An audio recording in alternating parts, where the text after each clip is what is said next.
The next recession is going to create thousands of millionaires. But it's also going to quietly destroy the finances of millions. And the scary part? Most people won't even realize they made the wrong moves until it's too late. Let me ask you a question. What if the biggest threat to your money during a recession isn't a crashing market, but your own brain? It's true. While most people are glued to the news, freaking out, and torching their retirement accounts, a handful of savvy investors are quietly setting themselves up to build a fortune. See, recessions don't actually destroy wealth. They transfer it. Money moves from the panicked to the prepared, from the emotional to the disciplined. In the next few minutes, I'm going to show you the psychological traps that keep most people poor during these downturns. And, more importantly, I'll pull back the curtain on the specific, often overlooked, strategies and assets that are primed for explosive growth. You're going to want to stick around for this. Before we even whisper about what to buy, we have to talk about the one thing that will sabotage every smart move you try to make: your own fear. A market downturn isn't just a number on a screen, it's a psychological roller coaster. And how you handle the ride determines if you walk off richer or broke. There are 3 big mental traps you have to sidestep. First up is loss aversion. Here's a weird quirk of our brains. The pain of losing money feels twice as bad as the pleasure of gaining it.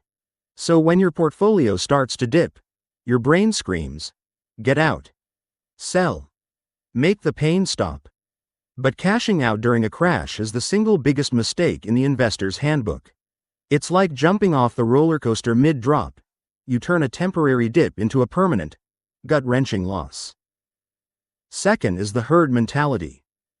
When things get chaotic, we look around to see what everyone else is doing.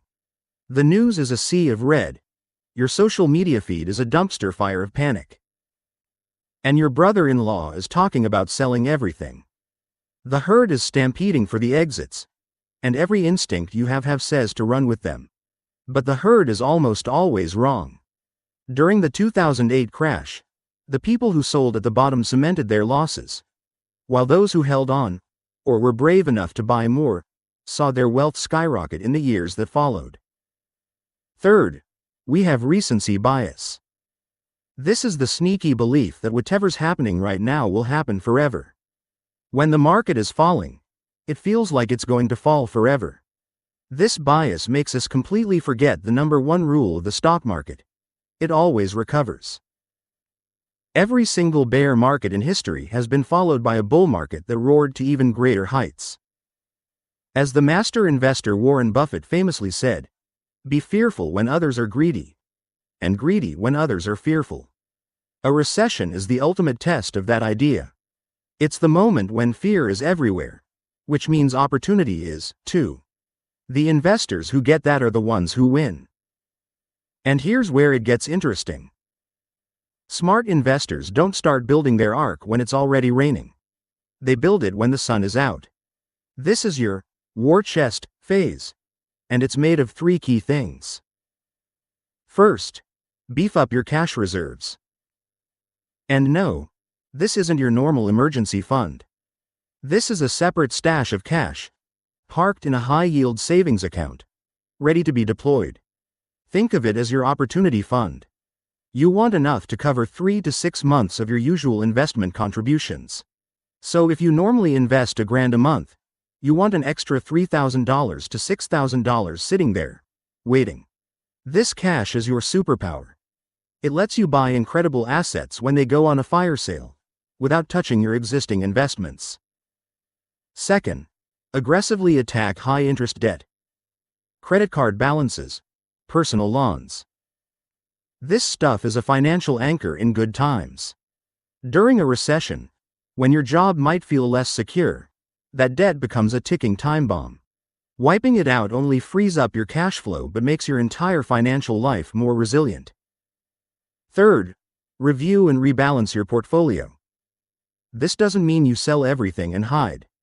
It just means making small, strategic tweaks to make sure you can handle a storm. Take a hard look at your holdings. Are you way too heavy in speculative, high-flying stocks? Maybe it's time to trim a little and rotate into more soiled, defensive companies. The goal isn't to avoid the storm, but to build a ship that can sail right through it. Alright, this is the moment you've been waiting for. The recession is here, the markets are bleeding, and you can practically smell the fear in the air. While everyone else is panic selling, you, the prepared investor, are going shopping. Here's what's on your list. First, quality, large cap stocks. In a crisis, you want the unshakable titans. We're talking about blue chip companies with bulletproof balance sheets, tons of cash, and leaders who've been through this before. These are the giants that will not only survive the recession but will likely gobble up weaker competitors and come out even stronger. Second, defensive sectors. Some parts of the economy just don't care about recessions. People still buy toilet paper, toothpaste, and beer. They still need their medication and electricity. These are the non-cyclical industries. We're talking consumer staples, healthcare, and utilities. These sectors provide stability, and they often pay you a steady dividend just for holding on. Third, broad market index funds and ETFs. Honestly, for most people, the simplest and most effective strategy is to just keep buying a low-cost S&P 500 index fund. You're not trying to be a genius stock picker. You're making a bet on the long-term recovery and ingenuity of the entire US economy. And historically, that has always been a winning bet. Fourth, bonds. While stocks are the stars of the show, high-quality government bonds are your portfolio's bodyguard. When stocks are getting hammered, nervous investors flock to the safety of bonds, which can cushion the blow to your portfolio. A healthy dose of bonds is what helps you sleep at night during the chaos. So, now you might be thinking, this is great, but how do I know when to buy? How do I perfectly time the bottom? The answer is, you don't. You can't. And the good news is, you don't have to. The secret weapon for smart investors is a dead simple technique called dollar cost averaging, DCA. It takes all the guesswork and emotion out of the equation. All you do is commit to investing a fixed amount of money at regular intervals.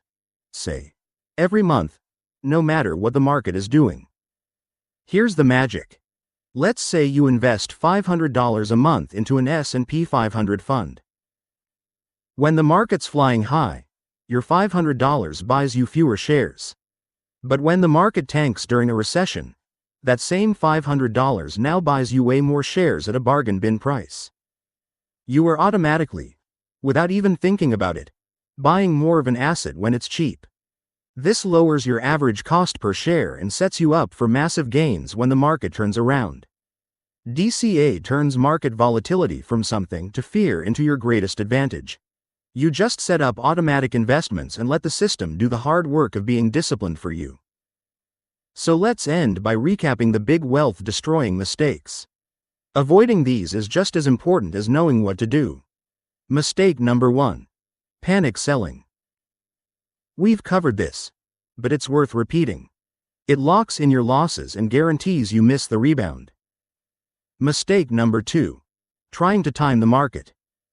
Sitting on the sidelines waiting for the perfect moment to jump back in is a fool's game. The market's best days often happen right after the worst, and missing them will crush your returns. Mistake number 3. Hiding in cash. Having a cash war chest is smart. Selling everything and converting your portfolio to cash is not. You lock in your losses and let inflation eat your money for lunch. Mistake number 4. Chasing speculative garbage. A recession is not the time to YOLO into penny stocks or profitless tech companies. Stick to quality. Period. So investing through a recession isn't about being a Wall Street genius. It's about discipline. It's about patience. And it's about understanding that your own psychology is the biggest variable in the equation. When you master your emotions, build that financial fortress, and systematically buy quality assets, a period of economic fear can become the single greatest wealth-building opportunity of your life. You're leaving this video knowing that recessions aren't something to dread. They're an opportunity to be seized. You're now one of the prepared. If you got value from this and you're ready to take charge of your financial future, do me 3 quick favors. Hit that like button. Subscribe to the channel so you don't miss the next video, and ring that little notification bell. And finally, if this video fired you up, share it with one friend who you know is worried about the market. Let's get smarter together. Thanks for watching, and I'll see you in the next one.